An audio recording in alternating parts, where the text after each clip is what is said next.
Welcome to Decoding Retirement. Hi, I'm your host, Bob Powell, and today we're going to go behind the headlines with Laurie Rowley. She's the CEO of Icon. Welcome, Laurie. Hi, how are you, Bob? Nice to be here. I'm great. Great to have you here. So I want to talk about the problems with our retirement system here in the United States. But first, I want to do a little table setting. Experts like Alicia Minnell, she's written a book that several years ago that talked about the shortcomings of the 401k plan. Teresa Gilbertucci has written about the shortcomings. MRSA recently gave the U.S. a C plus for our retirement system, saying that it has some good features, but some major risks and shortcomings that should be addressed, and that without these improvements, the efficacy and long-term sustainability can be questioned. And with just 50% of workers having a workplace retirement plan, we have a coverage problem that shows up in people having a lack of confidence in their being able to maintain their pre-retirement standard of living in retirement, according to the Employee Benefit Research Institute. So what say you, and what can workers do who don't have access to a workplace plan do to help improve their retirement security? Well, first of all, I just want to echo, some of those findings that you were just saying. And I think it's important to kind of understand how we got here, which is, we've relied on the 401k system for such a long time, and it's been a really good plan for a whole bunch of people, but it was created 50 years ago. And almost And by it wasn't really accident, right? adapted. And almost by accident, right? Right. So we kind of think of pensions as retirement 1.0 and 401ks as retirement 2.0. What's 3.0, right? And 50 years on, we need new solutions because, as you said, half of the workforce doesn't have access to a workplace retirement plan, and it's not always the same half, right? So people are constantly going in and out of coverage, and that's the challenge. The opportunity is with digital technology and really innovation in that space, we're able to reimagine what retirement plans can look like, right? To better meet the needs and adapt to the changes in the modern workforce. So we're kind of calling it Retirement 3.0. And what people, to answer your question though, specifically, what can folks do that don't have a retirement plan of their own through their employer? Obviously, the IRA is a fantastic tool for people. It gives you flexibility. It gives you lots of choices. They can be a little tricky to set up, but there's lots of ways that there's lots of companies and ways that you can do it on your own. I will throw out a little plug for one of my policy issues, Bob, which is I think IRA contribution limits should be equal to 401k contribution limits in the annual contribution that you can Yeah, they make, should be because so many equalized, right? people Yeah. yeah, because so many people don't have access to a 401k plan. So why are we penalizing those people with a capped lower rate of annual savings? Yeah. So would you do the same for both traditional IRAs, Roth IRAs, and spousal IRAs? Of course, yeah. I mean, I don't think we have anything that's going to, there's no problem with people saving more. I mean, we can think about those sort of tax incentives and where to do it. But I think as a whole, society gets better off when people have more money saved, not only for their future, but it's also it's a good way to start off people on better financial decision making. Right. Laurie, when you think about like how we got to this place where only half of workers have a retirement plan in the workplace, I think about the history of there was a time when, what was it, 80% of people had a defined benefit pension plan at work. And over time, the percentage of people who have a defined benefit pension plan at work has declined considerably. And Hmm. uh, and so we've got this problem here where now people maybe who heretofore had a retirement plan don't. And so for them, the solution is an IRA. And I know we're going to get to your 3.0 solution, but can you Yeah. sort of talk about this history? I feel like, to me, like a social contract was broken with the sort of the demise of the defined benefit plan.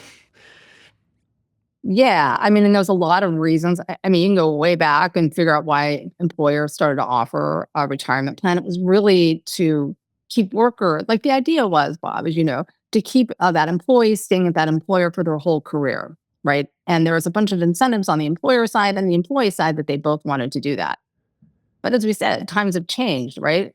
So when we switched to the 401k plan, sort of the incentives started to change. And now you see an environment where employers don't want the burden of a 401k plan. There's some cost and complexity issues that are really, the incentives are that they want to move away from that.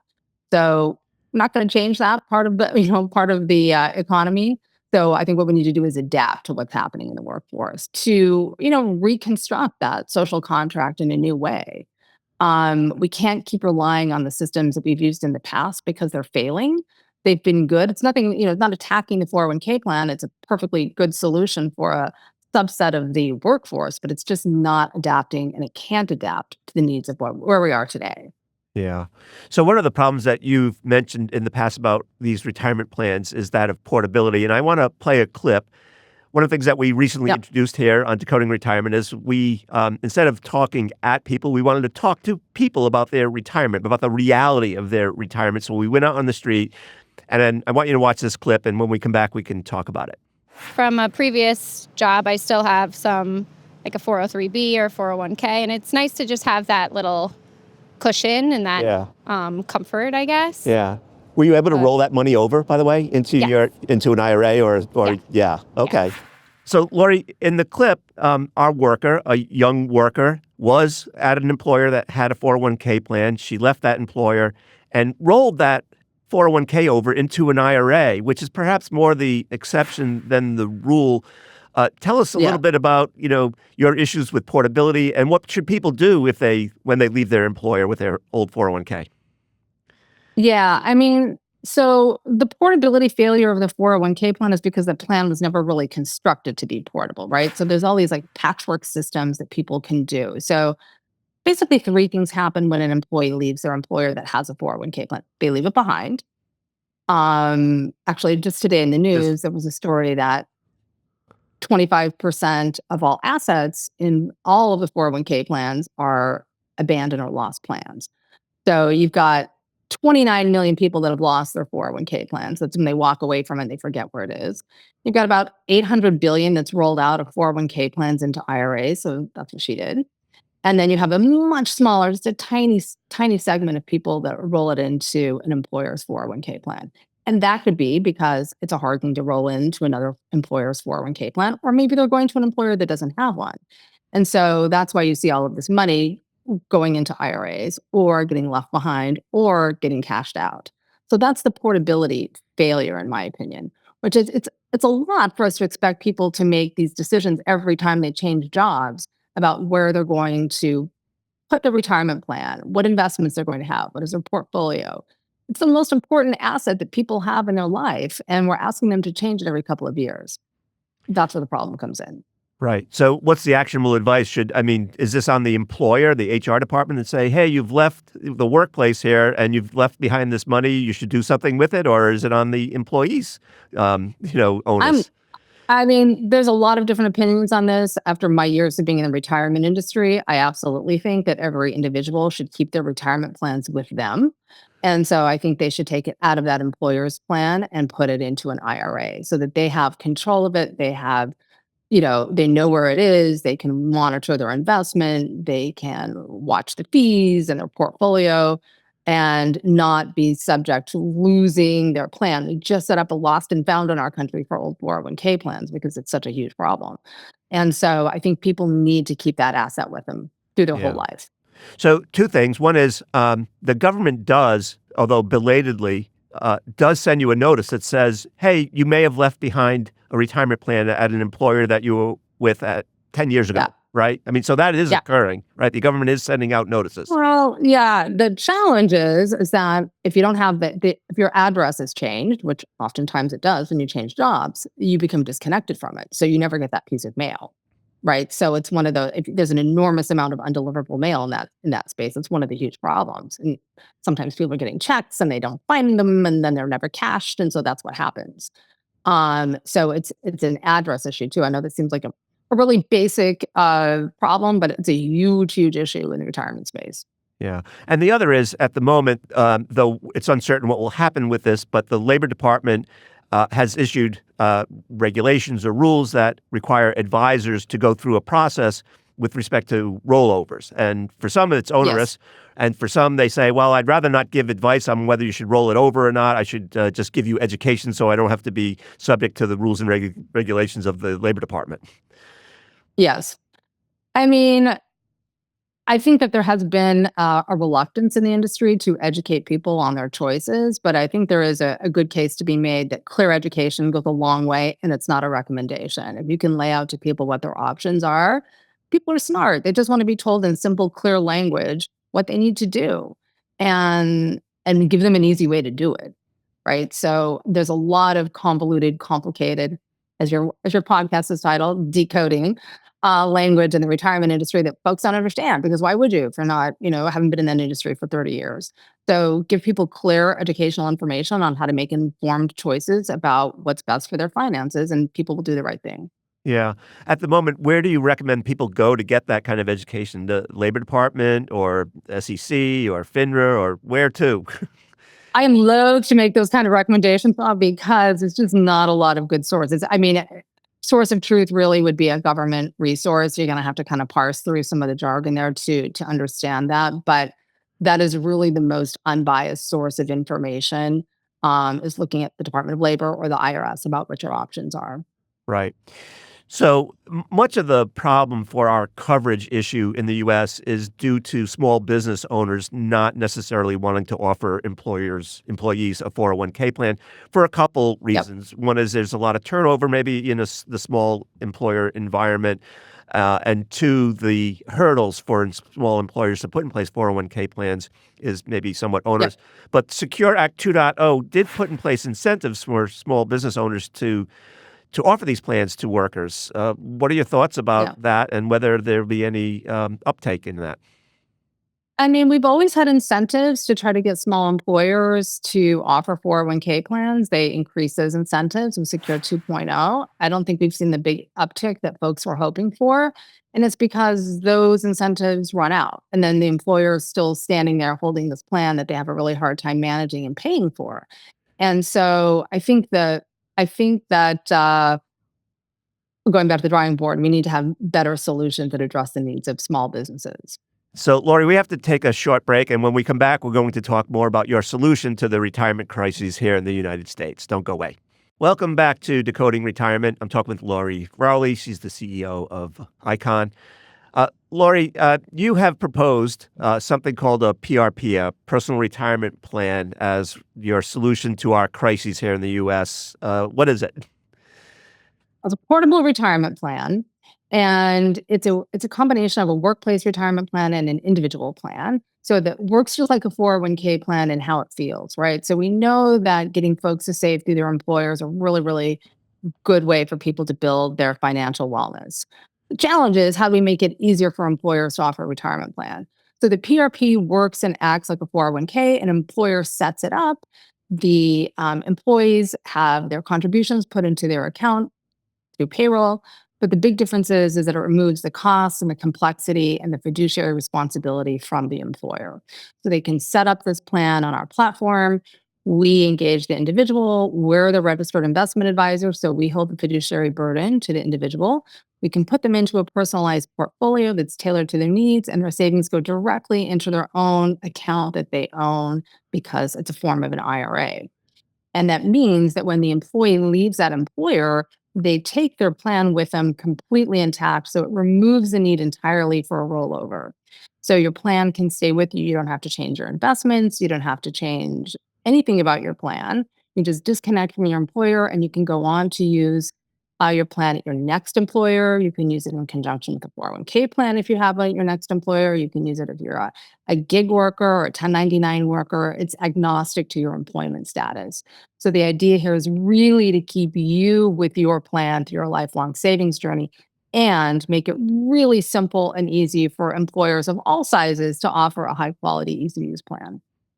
Right. So it sounds like it doesn't require any regulatory involvement to create this sort of thing. Is that correct?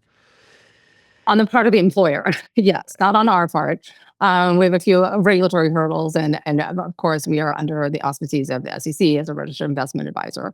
But yeah, so the employer doesn't have to do any legal plan document. It's not a sponsored plan. It's more of a facilitated plan. So the employer can set it up. It takes about 30 minutes to do that from end to end, and their employees can have a retirement plan in under an hour. Right. So you mentioned that the employer doesn't have any fiduciary responsibility. That's one of the hurdles that small employers say that exists when they're setting up a 401k plan for their employees. Who bears the fiduciary responsibility in your PRP? So we do, right? So I don't believe, so we're a registered investment advisor, we're a fiduciary. So we hold the fiduciary responsibility because we have the certification and the licensing to do that. I think it's onerous to expect employers, so many small employers, to have a fiduciary responsibility to their employees. And that's what happens in a 401k plan. And you're talking about businesses that, have owners that may not have expertise in investing in portfolio management, and they have to go out and set up a plan for their employees. And that puts too much of a burden on the employer. That's why you see very few net new 401k plans being created in this country. Morningstar puts it at about between 4 and 5,000 a year. Net new plans are created in our country. So you can see how employers are just really resistant to that kind of regulatory and administrative burden that's sitting on top of them with a 401k plan. Yeah. So we can add your solution to the mix of things that people are experimenting with. We've seen things like state IRA programs being launched in, I think, about 20-some states now, give or take. I might be wrong on the exact number. What's your thought about state IRAs and whether people should be taking advantage of those as a way to sort of at least save for retirement in an environment where their employer doesn't offer a plan? Look, at my whole career has been around getting people to save more, and whatever way we can get people to do that, I think is the right thing to do. One of the things that is just a truism of life, that the easier you make it for people to do something that's hard, the more likely they are to do it. And I don't know that the state plans can overcome that hurdle of how easy it is. It's a little complicated for employers and individuals, but if they can do it, I think that's great. There is some portability friction there with those state plans too. So I really think, though, the important thing to focus on is how do we think about sort of next generation retirement plans and helping employers get access to them. Yeah. Either through state mandates, because the state-run plans are also accompanying mandates. So you have this forcing function of, California, we have millions and millions of businesses that are impacted by the mandate here. And I think that flexibility of options and choices is always a better thing in the marketplace. So you can have the state-run plan if you want to use that, if that works for your business. You can use a plan like ours, the PRP, or a 401k plan if that works for your business. So I think that optionality and flexibility is the path forward. Right. Laurie, I mentioned at the beginning of the podcast here that Mercer has rated the U.S. as a C+ when it looks at all the retirement systems across the world. When you look at other countries, what is it that others are doing who earned like an A grade that we ought to be looking at to incorporate here in the U.S.? Any thoughts about that? I have thoughts on that. There's two big components of that. So they have more sort of national mandates. So we have state by state, we have this patchwork of state retirement plans, which also is putting a huge burden on employers that have employees in multiple states, but that's a different topic. So I think if we had a national mandate, that would put the United States more in line with some of those other countries that get higher grades. The other component is what to do with that money once you've saved it in retirement and how to live on that money. And so a lot of other countries have programs that help people figure out how to live on that savings that they have acquired through their lifetime. And that's where our system really falls short. There's a whole bunch of reasons why. I'm sure you've done multiple podcasts on that topic of retirement income. It's a challenge that we have in our country. Part of it is because of the 401k system and how that doesn't really interface well with the retirement income system. But again, as we're looking for retirement 3.0, I think part of it has to be more personalized, easy to use options on the living on your money in retirement component of the equation, which we haven't solved that at all in our country. It's a huge problem. Yeah. I mean, when you look at countries like Australia, where they have a superannuation program, or maybe in the United Kingdom, where they have the Nest program, are those things that you think would be worth adding to our sort of mix of solutions? I mean, no, we're talking about, I think it's good. There's been enough years of saving under those plans to look at what's really worked and what hasn't, because they have problems too, frankly. And so I think we have an opportunity to learn from those countries and see what they've done that's worked for them and maybe come up with a hybrid system. I wouldn't say we should exactly copy some of those other systems, but having, dug into the data there, I think there's a lot to learn and a lot of good takeaways that we can sort of build on for a national retirement policy that works for businesses and employees. All right. So we often talk about the retirement crisis here in the United States, and I sometimes like to quote Andrew Biggs, who you may know, who Yes. says there is no I do know retirement Andrew. crisis, right? There's no retirement crisis for the highest income quintile Americans, and there's no retirement crisis for the lowest income quintile Americans, but it's the middle income quintiles for whom the retirement crisis is real. First of all, any reaction to that? And two, how do we solve that if that's the case? I mean, Andrew's got some interesting ideas. I chat with him about it from time to time. We don't see eye to eye on this. I actually think we have a retirement crisis for a whole bunch of folks right in the middle that don't have coverage, go in and out of coverage, have expensive coverage if they have it. And I don't think that Social Security is going to be the solution, especially considering the fragility of that system and how long people are living. That's not really an appropriate response to people not having enough retirement income. I think the system has worked well for people who work for large corporations and are in the top, 10% of earners in our country, but it's everybody else that is really struggling.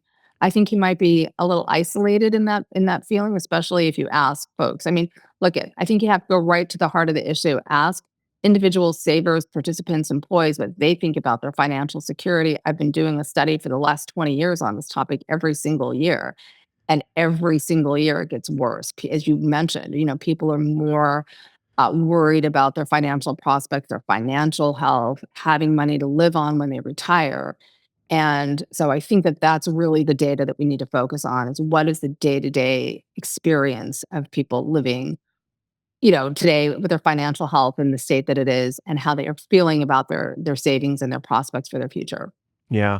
I'm fond of quoting the Employee Benefit Research Institute data where they have the retirement confidence survey for umpteen years now. And year after year after year, it seems like only 25% of people are very confident about their prospects for having a secure retirement. And that number hasn't really moved at all It's never moved. In the years that we've both been in this industry, Bob, that number has never moved. So we're not going in the right direction. And I think there's just so much opportunity to do better, right? We don't have to look for perfect necessarily, but we can certainly do better than we are right now. Yeah. Laurie, we've covered a lot of ground. Anything we missed or just bears reemphasizing before we wrap up?